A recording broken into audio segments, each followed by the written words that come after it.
Good morning students. हम बात कर चुके हैं पर्टिकुलर लुईस स्ट्रक्चर के बारे में। हमने सीखा किस तरह से कुछ मॉलिक्यूल्स की लुईस स्ट्रक्चर कैसे ड्रॉ की जाती है। ठीक है, तो अब हम बात करेंगे रेजोनेटिंग स्ट्रक्चर की। तो देखो, रेजोनेंस स्ट्रक्चर होती क्या है, जो आपकी लुईस स्ट्रक्चर्स हैं उन्हीं के सेट को हम रेजोनेटिंग स्ट्रक्चर कहते हैं। ठीक है, रेजोनेंस स्ट्रक्चर कहलाती है जो आपकी लुईस स्ट्रक्चर का जो सेट है। तो अगर हमसे डेफिनेशन पूछे रेजोनेंस स्ट्रक्चर के लिए, तो these structures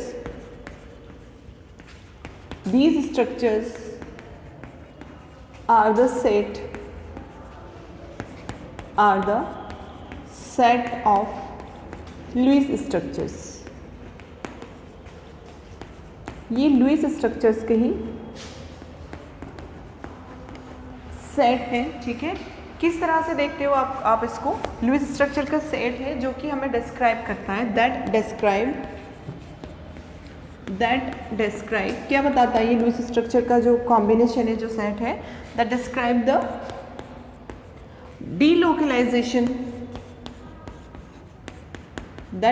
the delocalisation of electrons. ठीक है, अब किस तरह से इलेक्ट्रॉन्स का डीलोकलाइजेशन, यानी घूमना, एक जगह पर नहीं टिकना इलेक्ट्रॉन्स का, तो कैसे डीलोकलाइजेशन डिस्क्राइब करती है लुईस स्ट्रक्चर।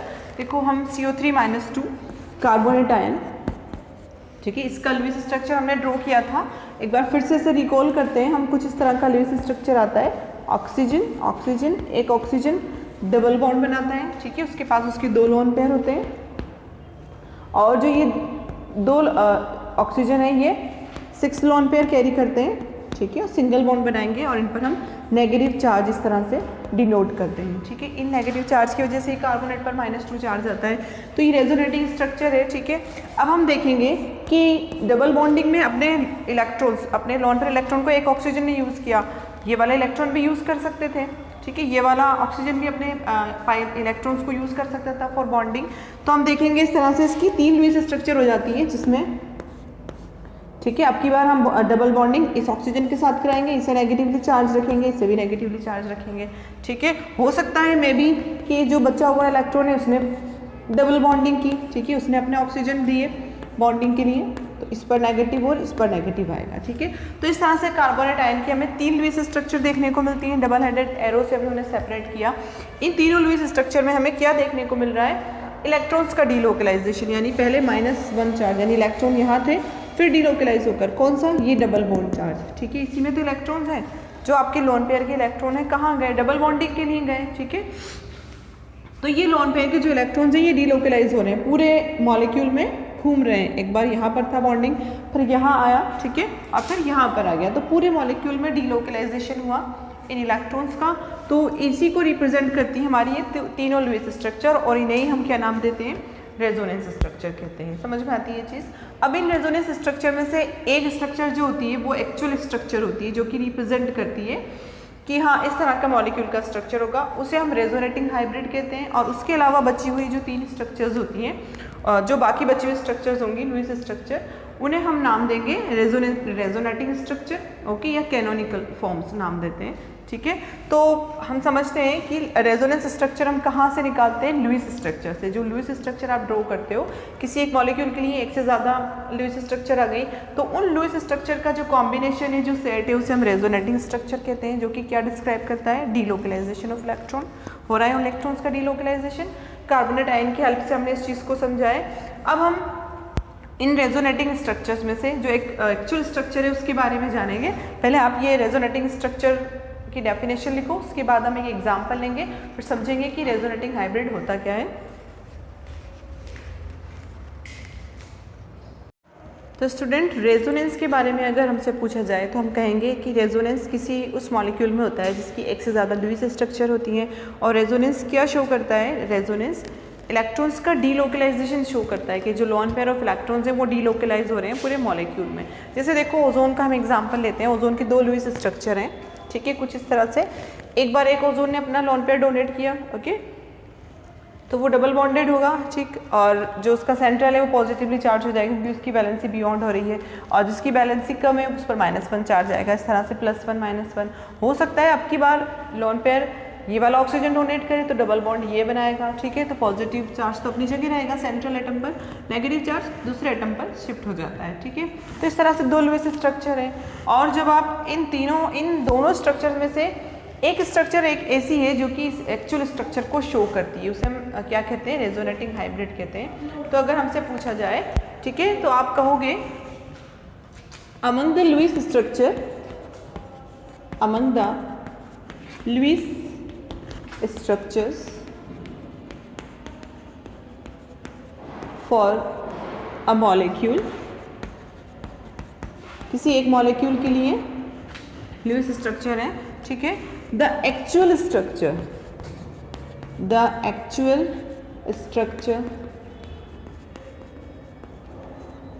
इज कॉल्ड, जो उसकी एक्चुअल स्ट्रक्चर है वो कहलाएगी रेजोनेटिंग हाइब्रिड।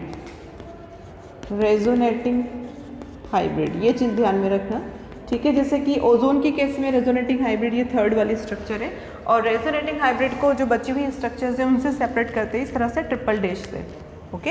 रेजोनेटिंग हाइब्रिड में हमें क्या देखने को मिलेगा, हमें इस तरह से देखने को मिलेगा, ठीक है, कि डबल बॉन्ड के जो इलेक्ट्रॉन्स हैं वो शिफ्ट हुए हैं पूरे मॉलिक्यूल में, पूरे बॉन्ड्स पर डीलोकलाइज हुए हैं। तो इस तरह से आप डॉटेड लाइन से उस डीलोकलाइजेशन को शो करते हो, ठीक है। अब हमसे पूछा जाएगा कि रेजोनेटिंग हाइब्रिड जो है, resonating hybrid has least energy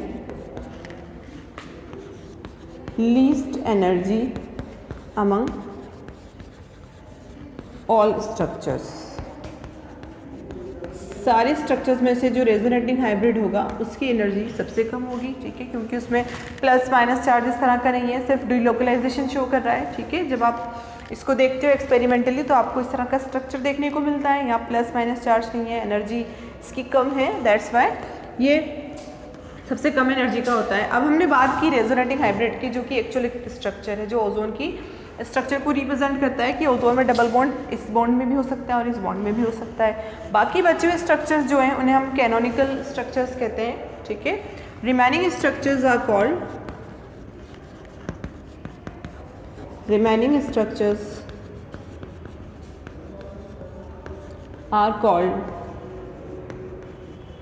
canonical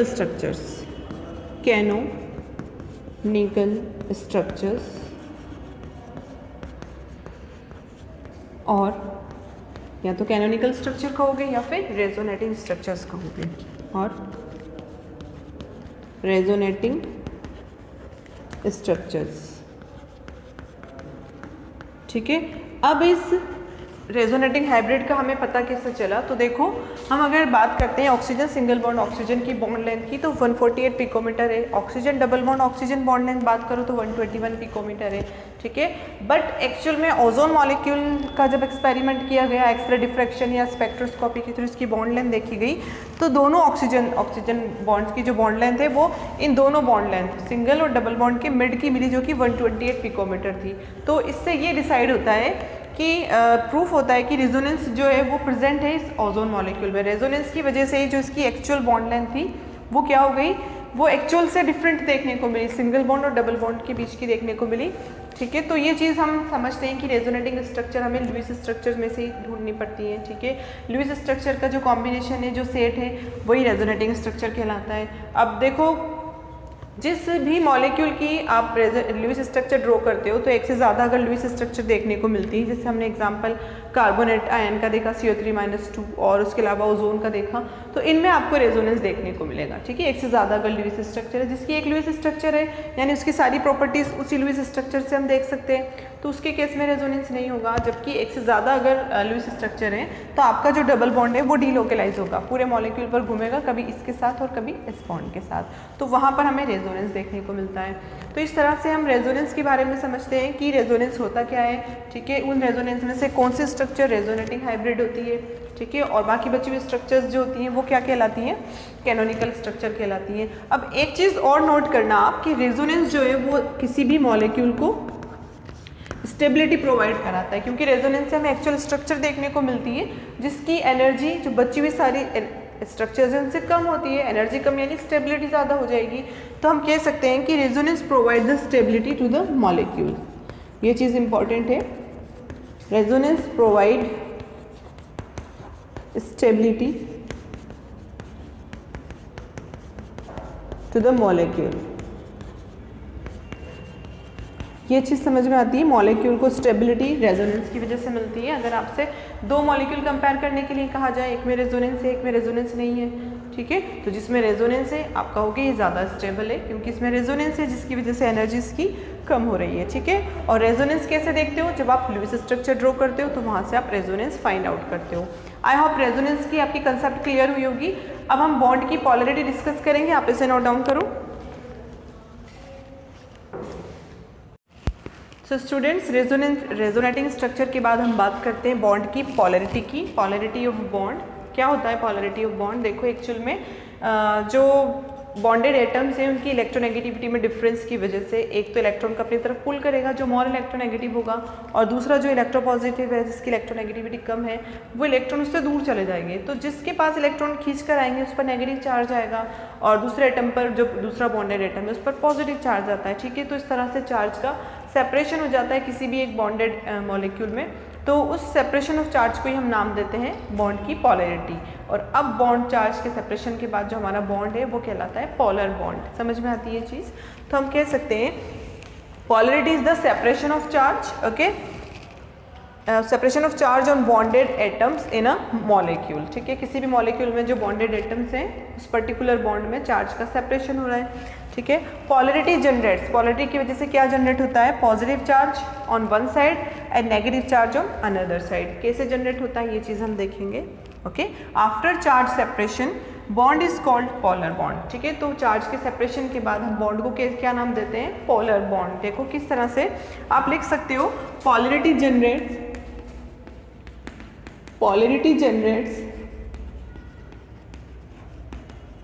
due to the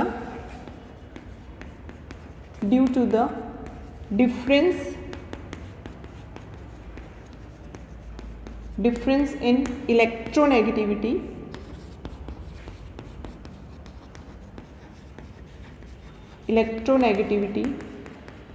of bonded atoms। ये चीज़ तो हम समझ सकते हैं कि इलेक्ट्रोनेगेटिविटी में डिफरेंस होगा जो बॉन्डेड एटम है, इसी वजह से उनमें चार्ज का सेपरेशन होगा और पॉलरिटी जनरेट होती है। तो जैसे हम NaCl का ही एग्जांपल ले लेते हैं, ठीक है। Na पर पॉजिटिव चार्ज आएगा क्योंकि ये लीस्ट इलेक्ट्रोनेगेटिव है as compare to chlorine. Chlorine पर नेगेटिव चार्ज आएगा, चार्ज का सेपरेशन हुआ। अब हमारा जो बॉन्ड है इनके बीच में उसे हम कहेंगे पोलर बॉन्ड, ठीक है। तो यहाँ हम लिख सकते हैं मोर इलेक्ट्रोनेगेटिव, ठीक है। क्लोरीन मोर इलेक्ट्रोनेगेटिव है as compare to sodium. Sodium के लिए हम कहेंगे लेस इलेक्ट्रोनेगेटिव या इलेक्ट्रोपॉजिटिव भी कह सकते हो, ठीक है, इलेक्ट्रो पॉजिटिव। ये चीज़ समझ में आती है, ठीक है। ये चार्ज का सेपरेशन हुआ। अब देखो हम अगर बात करें कि इलेक्ट्रोनेगेटिविटी में डिफरेंस था उसकी वजह से चार्ज का सेपरेशन हुआ। अब एक चीज़ नोट करना है आपको कि जितने भी आयोनिक बॉन्ड होते हैं, ठीक है, वो सारे के सारे कैसे होते हैं? Polar bond. आयोनिक बॉन्ड में होता क्या है? ऑब्वियसली प्लस और माइनस चार्ज है तो वो आयोनिक बॉन्ड की फॉर्मेशन करते हैं, ठीक है। तो चार्ज का सेपरेशन ऑटोमेटिक उनमें होता है। तो अब नॉट डालकर एक लाइन लिख सकते हैं, ऑल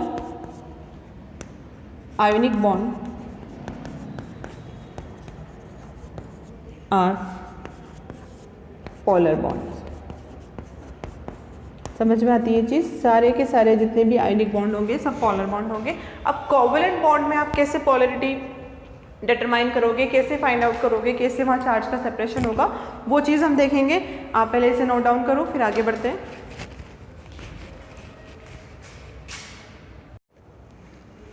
स्टूडेंट अब बात कर लेते हैं पॉलरिटी इन कोवेलेंट बॉन्ड। देखो आयनिक बॉन्ड तो हमने देखा सभी पॉलर होते हैं, कोवेलेंट बॉन्ड के केस में कैसे समझोगे? देखो कोवेलेंट बॉन्ड में हो सकता है कि बॉन्डेड एटम जो है एक की इलेक्ट्रोनेगेटिविटी हायर हो, एक की उससे कम हो, ठीक है। तो होता क्या है कि when more electronegative atom bonded with less electronegative atom then partial positive, ठीक है, कंप्लीटली पॉजिटिव नहीं होगा, ठीक है। अगर कंप्लीट पॉजिटिव होगा तो बॉन्ड उनका ब्रेक हो जाएगा, एक केटायन एक एनायन बन जाएगा, जबकि इलेक्ट्रॉन्स की शेयरिंग हुई है तो एक पार्शियल पॉजिटिव हो जाएगा, ठीक है। और एक पार्शियल नेगेटिव जिसे डेल प्लस और डेल नेगेटिव से शो करेंगे, generates in the covalent bond. Okay, और इस तरह से हमारा जो कोवलेंट बॉन्ड है वो पोलर हो जाएगा। अब हम कोवलेंट बॉन्ड में अगर पोलरिटी देखते हैं तो सबसे पहले हम देखेंगे homonuclear covalent bond. Homonuclear covalent bond यानी कि जब कोवलेंट बॉन्ड से बॉन्डेड दोनों एटम सेम हों, ठीक है, when both the atoms are same, जब दोनों एटम सेम होंगे तो होमोन्यूक्लियर बॉन्डिंग होगी। और इस तरह का जो होमोन्यूक्लियर कोवलेंट बॉन्ड होता है वो ऑलवेज नॉन पोलर होता है जब दोनों सेम है। जैसे कि हम एग्जांपल देखें, Cl2 फ्लोरीन मॉलिक्यूल है, दोनों सेम है, Cl सिंगल बॉन्ड Cl, तो इलेक्ट्रॉन कहाँ शिफ्ट होंगे, दोनों के मिड में ही रहेंगे क्योंकि दोनों की इलेक्ट्रोनेगेटिविटी सेम है। तो हम कहेंगे दीज मॉलिक्यूल्स, किस तरह के मॉलिक्यूल की बात कर रहे हैं हम, होमोन्यूक्लियर, ठीक है, these molecules are always non polar, ठीक है, ये नॉन पोलर होंगे, पोलरिटी इनमें जनरेट नहीं होगी। अब कोवलेंट बॉन्ड में पोलरिटी देखनी है आपको, तो आपको डिस्कस करना होगा हेट्रोन्यूक्लियर कोवलेंट बॉन्ड। क्या होता है हेट्रोन्यूक्लियर कोवलेंट बॉन्ड? जब कोवलेंट बॉन्ड से बॉन्डेड दोनों एटम डिफरेंट हो, जैसे कि HCl ही समझ लो आप, ठीक है, हाँ HCl ले लो, ठीक है, कोवलेंट बॉन्ड अगर इनके बीच में बन रहा है तो दोनों की इलेक्ट्रोनेगेटिविटी में डिफरेंस है, फ्लोरीन पर पार्शियल नेगेटिव चार्ज आएगा और हाइड्रोजन पर पार्शियल पॉजिटिव चार्ज आएगा। तो ये हेट्रोन्यूक्लियर कोवलेंट बॉन्ड के एग्जांपल है, ठीक है। तो हेट्रोन्यूक्लियर कोवलेंट बॉन्डिंग में आपको पोलरिटी देखने को मिलती है, ठीक है, इस तरह से। तो ये पोलर होते हैं। अब सारे ही हेट्रोन्यूक्लियर कोवलेंट जो है वो पोलर नहीं होते हैं। जैसे कि अगर हम बात करें CH4, या ये हमारा हेट्रोन्यूक्लियर है, कार्बन हाइड्रोजन डिफरेंट तरीके के आपके सामने देखने को मिलेंगे आपको एटम, बट कार्बन और हाइड्रोजन जो है इनकी इलेक्ट्रोनेगेटिविटी ऑलमोस्ट सेम होती है। इसीलिए इस तरह के जो हेट्रोन्यूक्लियर कोवलेंट बॉन्डेड मॉलिक्यूल्स होते हैं वो भी क्या होते हैं, नॉन पोलर्स होते हैं, ठीक है। CH4, बेंजीन का एग्जाम्पल लो, C6H6, ये सब किसके एग्जाम्पल हैं, non polar heteronuclear covalent bond, ठीक है। तो इस तरह से हमने बॉन्ड में पॉलरिटी डिस्कस की। आयनिक बॉन्ड हमने देखे कि सारे के सारे आयनिक बॉन्ड जो होते हैं वो पोलर होते हैं। फिर उसके बाद हम चले कोवलेंट बॉन्ड की पॉलरिटी देखने। तो कोवलेंट बॉन्ड की पॉलरिटी हमने दो तरीके से डिस्कस की, होमोन्यूक्लियर और हेट्रोन्यूक्लियर। होमोन्यूक्लियर हमने देखा कि नॉन पोलर होते हैं, H2Cl2 ये एग्जाम्पल हैं, ठीक है, O2 भी आप ले सकते हो। फिर हम देखेंगे हेट्रोन्यूक्लियर कोवलेंट बॉन्ड। हेट्रोन्यूक्लियर में अगर डिफरेंट एटम बॉन्डेड हैं, जैसे HCl का एग्जांपल लिया, तो वहाँ पर पॉलरिटी आपको देखने को मिलेगी। बट सारे जो हेट्रोन्यूक्लियर कोवलेंट बॉन्ड होते हैं वो सभी के सब पॉलरिटी शो नहीं करते, उनमें से कुछ नॉन पोलर होते हैं, जैसे कि कार्बन और हाइड्रोजन के बीच में जो बॉन्डिंग है वो नॉन पोलर कोवलेंट बॉन्ड का एग्जाम्पल है। तो इस तरह से हम देख सकते हैं पॉलरिटी को।